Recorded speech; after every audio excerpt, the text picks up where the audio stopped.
جس میں غیر منضبط ناپختہ خیالات کا اظہار کیا جائے، اسے ہم انشائیہ کہتے ہیں۔ انشائیہ کی شروعات کی ہے سید محمد حسنین نے مرزا غالب سے۔ کیوں شروعات کی ہے؟ کیونکہ انہوں نے بات بتائی کہ مرزا غالب کو آم بہت پسند تھا۔ جو آم کو پسند نہیں کرتا تھا مرزا غالب اسے گدھا سمجھتے تھے۔ عجیب و غریب لگتا ہے نا۔ آخر اس جملے کو بیان کرنے کی ضرورت کیا تھی؟ ایک سوال پیدا ہو سکتا ہے، آخر اس جملے کو بیان کرنے کی ضرورت کیا تھی کہ مرزا غالب کو آم بڑا پسند تھا، اور جو آم پسند جو آم نہیں کھاتا اسے وہ گدھا سمجھتے تھے؟ تو ایک اشارہ کرنا مقصد تھا کہ جس طریقے سے آم دو طرح کا ہوتا ہے، ایک کچا آم، ایک پکا آم۔ پکا ہوا آم سب کو پسند ہے، اور کچا آم ہر کوئی پسند نہیں کرتا ہے۔ کچا آم بالکل سخت ہوتا ہے، وہ سمجھتا یہ ہے کہ میں ہی سب کچھ ہوں۔ تو ایک مثال دے کر کے بتایا کہ ہیرو بھی دو طرح کے ہوتے ہیں، ایک ہوتا ہے موسمی ہیرو، ایک ہوتا ہے مثالی ہیرو۔ موسمی ہیرو کے بارے میں شاعر قلمکار نے سید محمد حسنین نے بتایا کہ یہ کدو کریلے کی لت کی طرح بہت جلدی بڑھ جاتا ہے،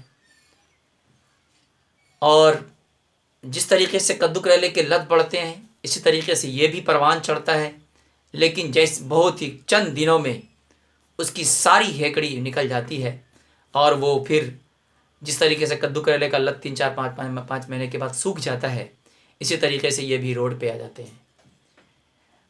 اور بھاپ سے مثال دی ہے، بھپکتے ہوئے انجن کی طرح ایک مثال دی ہے کہ جس طریقے سے وہ دھواں پھینکتا ہے تو کچھ دیر کے بعد پھر وہ شانت ہو جاتا ہے۔ یہ ہیرو موسمی ہیرو جو محلے کا ہیرو ہوتا ہے، کوئی گاؤں کا ہیرو ہوتا ہے، کوئی شہر کا ہیرو ہوتا ہے، کوئی بازار کا ہیرو ہوتا ہے، کوئی اسکول کا ہیرو ہوتا ہے، کوئی کلاس کا ہیرو ہوتا ہے، اپنے آپ کو ہیرو شو کرواتا ہے وہ۔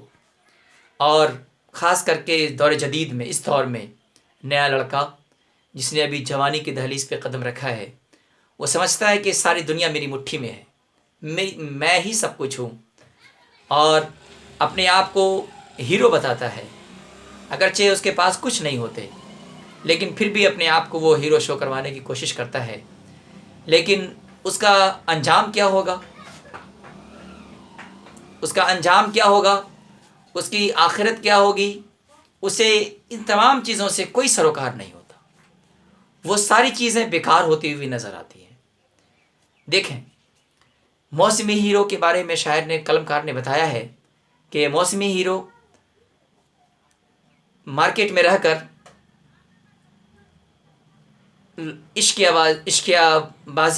بازی کرتا ہے، اور چلتے پھرتے لڑکیوں کے ساتھ چھیڑ خانی کرتا ہے، آوارہ پن، چھچھورا پن، یہ سارے کام اس کے ہوتے ہوئے نظر آتے ہیں۔ اگر اسکول میں بچہ پڑھتا ہے تو اس کے کارنامے الگ ہی نظر آتے ہیں۔ یہ موسمی ہیرو ہے جو موسم کے ساتھ بدلتا رہتا ہے۔ وقت جیب میں پیسہ ہے تو اپنے آپ کو بہت بڑا تیس مار خان سمجھتا ہے، اگر جیب میں پیسہ نہیں ہے تو سارے معاملے اس کے ختم ہوتے ہوئے نظر آتے ہیں۔ اسی طریقے سے ایک دوسری مثال دی ہے مثالی ہیرو سے۔ یہ مثالی ہیرو عام طور پر اس کو لگتا ہے ایسا ہے کہ میری زندگی تو بیکار ہے، دین کا کام کیا، اچھا کام کیا تو کیا کیا، کوئی سکون نہیں مل رہا ہے مجھے۔ لیکن یہی پریشانی اسے ایک دن کامیاب کرتی ہوئی نظر آتی ہے۔ وہ کتابی دنیا میں نشو و نما پاتا ہے، کتابی دنیا میں بڑھتا ہے، مرنے والا مر جاتا ہے لیکن کتاب اس کے کارنامے کو یاد کرتا ہے۔ یہ ہے مثالی ہیرو۔ اور موسمی ہیرو صرف دنیا بھر کے لیے کرتا کیا ہے؟ وہ موسمی ہیرو آخری عمر میں توبہ و استغفار کر کے اللہ والا بن جاتا ہے۔ اب توبہ کرنے سے کیا ضرورت، زندگی بھر تو مستی کی، زندگی بھر تو یہاں وہاں گھومنے کی کوشش کی۔ کیوں نہیں سمجھتے ہم اس بات کو کہ ایک ماں ہمارے لیے کھانا بنانے کے لیے جب بیٹھتی ہے نا، جب کھانا بنانے میں ہمارے لیے ماں بیٹھتی ہے تو دل میں سوچتی ہے میرا بچہ پڑھنے کے لیے گیا ہے، میرا بچہ پڑھ کے آئے گا، ڈاکٹر بنے گا، انجینئر بنے گا، یعنی بے شمار سپنے ہوتے ہیں ماں باپ کے، بے شمار خواب ڈریم ہوتے ہیں ماں باپ کے، کہ میں بچے کو کپڑا دھلتے ہوئے ماں کو بات یاد آتی ہے کہ میں آج محنت کر رہی ہوں نا، میرا بیٹا ایک بڑا انسان بنے گا، بڑا کامیاب انسان میرا بیٹا بنے گا۔ اسے کیا معلوم کہ میرا بیٹا جا کے وہاں غلط کام کر رہا ہے، اپنے وقت کو برباد کر رہا ہے۔ ذرا سوچیں، غور کرنے کی کوشش کریں کہ جس ماں نے پیدا کیا، پھر وہی ماں ہمارے سارے انتظامات کرتی ہے، کپڑے دھوتی ہے، ہمارے لیے کھانا تیار کرتی ہے، سارا کام ہمارے لیے ماں کر دیتی ہے۔ لیکن ہم نے کیا دیا اس کے بدلے میں؟ اس کی جو نیت تھی ماں کی کہ میرا بیٹا ڈاکٹر بنے گا، انجینئر بنے گا، لیکن ہم نے دیا کیا ماں کو؟ رسوائی کے علاوہ اور کیا دیا ہم نے؟ کچھ نہیں دیا ہم نے ماں کو۔ تو موسمی ہیرو بننے سے بہتر ہے کہ انسان مثالی ہیرو بنے۔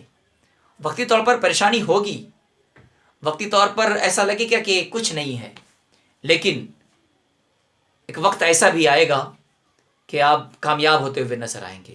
آپ تو دنیا سے چلے جائیں گے، لیکن زمانہ آپ کو کتابی دنیا میں یاد کرے گا، کتاب کی شکل میں آپ کو یاد کرتا ہوا زمانہ یاد کرتا ہوا نظر آئے گا۔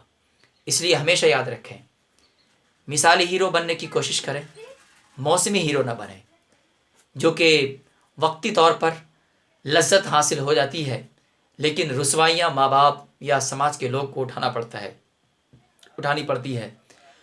تمام تر پریشانیاں ماں کے ذمہ دار ماں پر آتی ہیں کہ آپ کا بیٹا ایسا ہے، آپ نے کیسی تربیت دی، کیا کمی رہ گئی ماں کی تربیت میں؟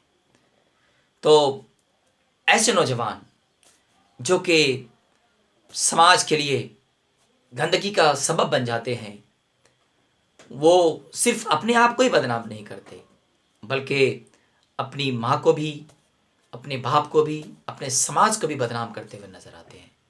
تو فیصلہ آپ کر لیں کہ موسمی ہیرو بننا ہے یا مثالی ہیرو بننا ہے۔ ہم نے تو بس اس کتاب کے حوالے سے آپ کو بتا دیا کہ موسمی ہیرو کسے کہتے ہیں اور مثالی ہیرو کسے کہتے ہیں۔ اور اس کتاب میں، اس چیپٹر میں لکھنؤ کے 2 بانکوں کا بھی ذکر کیا گیا ہے۔ وہ 2 بانکیں مزاحیہ طور پر، کیونکہ میں نے بتایا کہ یہ انشائیہ ایک ایسا مضمون ہے کہ جو ظریفانہ مضمون جس میں طنز و مزاح کی آمیزش ہے، ملاوٹ ہے، طنز بھی کسا ہے قلمکار نے، اور کچھ مزاحیہ جملے بھی استعمال کیے ہیں۔ وہ لکھنؤ کے بانکوں کا ذکر کیا کہ لکھنؤ کے 2 بانکے ٹرین میں سفر کر رہے تھے۔ ٹرین میں سفر کرتے کرتے اسٹیشن پہ اترنے کے بعد ایک بانکے نے کلی کو آواز دی۔ اب دوسرا بانکا سوچنے لگا کہ آخر یہ کلی کو آواز کیوں دے رہا ہے، کیا وجہ ہے کلی کو آواز دینے کی، کیوں دے رہا ہے یہ کلی کو آواز؟ جب کلی آیا وہاں پر، آنے کے بعد کیونکہ اس کے پاس سامان ہی نہیں تھا، اس لیے دوسرا والا بانکا پریشان تھا کہ آخر یہ بلا کیوں رہا ہے کلی کو۔ تو اس نے کہا کہ لو یہ میری چھڑی ہے، اس چھڑی کو لے کر چلو اس پار سے اس پار، کلی سے کہا اس نے۔ تو دوسرے بانکے کو بڑی ہنسی آئی، لیکن اس نے بھی آواز لگائی، کلی آواز لگائی۔ اب یہ پہلا والا بانکا سوچنے لگا میرے پاس تو چھڑی بھی تھی، اس کے پاس تو وہ بھی نہیں ہے، یہ کیوں آواز دے رہا ہے؟ تو اس نے کہا، کلی نے کہا کہ آئیے آپ کا سامان کہاں ہے، کہاں جانا ہے آپ کو؟ اس نے اپنے جیب سے ٹکٹ نکالا، کہا یہ لو ٹکٹ لو، اسے سر پہ سوار کر کے اس پار سے اس پار لے کر چلنا ہے۔ تو 2 بانکوں کا ذکر اس لیے کیا گیا ہے اس کتاب میں کہ یہ بھی اپنے آپ کو ہیرو کہتے ہیں، یعنی اپنے آپ کو ہیرو کہلوانے کی کوشش کرتے ہیں کہ میں کسی سے کم نہیں، میں بڑا ہوں۔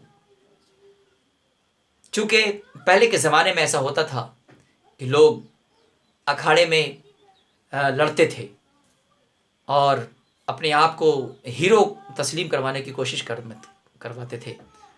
تو سماج کے 2 پہلوان لڑتے تھے، جو جیتتا تھا وہ سماج ہیروز میں کی فہرست میں شمار کیا جاتا تھا۔ لیکن آج ویسا نہیں ہے، آج تو گلی گلی میں آپ کو ہیرو ملتے ہوئے نظر آئیں گے، ایسے ہیرو جو موسمی ہیرو ہوتے ہیں، جس کا کوئی اتا پتہ نہیں ہوتا ہے۔ جب تک پیسے ہیں جیب میں تب تک تو ہیرو گیری چلتی ہے، جیسے ہی پیسے ختم ہوتے ہیں ساری ہیرو گیری اس کی ختم ہو جاتی ہے۔ تو مکمل اس چیپٹر میں ہیرو میں یہ بتایا گیا کہ موسمی ہیرو اور مثالی ہیرو دو طرح کے ہیرو ہوتے ہیں، اور دونوں کی الگ الگ تعریف بیان کی ہے۔ تو اگر آپ کے پاس کتاب ہوگی تو آپ اس کو پڑھیں گے تو آپ کو مکمل طور پر سمجھ میں بات آ جائے گی کہ مرزا غالب کی عام والی بات قلم کار نے کیوں کی، لکھنؤ کے دو باغوں کی بات قلم کار نے کیوں کی، اور بعد میں قلم کار نے موسمی ہیرو کو کن کن چیزوں سے مثالیں دی ہیں۔ میں نے بتا دیا کدو کریلے کی لت کی اور بھگتے ہوئے انجن کی مثال دی ہے، اور آئیے آخری عمر میں کیا کرتے ہیں یہ بھی میں نے بتا دیا۔ توبہ و استغفار کر کے اللہ والا بننے کی کوشش کرتے ہیں، حالانکہ یہ سارا اس کا رائے گائیں وہ بیکار ہوتا ہوا نظر آئے گا۔ اس لیے موسمی ہیرو نہیں بنیں بلکہ مثالی ہیرو بننے کی کوشش کریں۔ اس کے سوال و جواب بڑے آسان ہیں، جو میں نے آپ کو، اگر میرا ویڈیو آپ صحیح سے سنیں گے تو سارے سوال و جواب سوال آپ کو سمجھ میں آتے ہوئے نظر آئیں گے۔ میں کوشش کرتا ہوں کہ آپ لوگ ایک بار سمجھ میں نہیں آئے دوبارہ اس ویڈیو کو دیکھ لیں تاکہ مکمل طور پر آپ کو ویڈیو سمجھ میں آ سکے۔ اگر کتاب آپ کے سامنے ہے تو کتاب پڑھ لیں مکمل طور پر، اور اس کے سوال و جواب بھی میں نے کر دیے ہیں اور آپ کو وہ بھی مل جائیں گے انشاءاللہ۔ السلام علیکم۔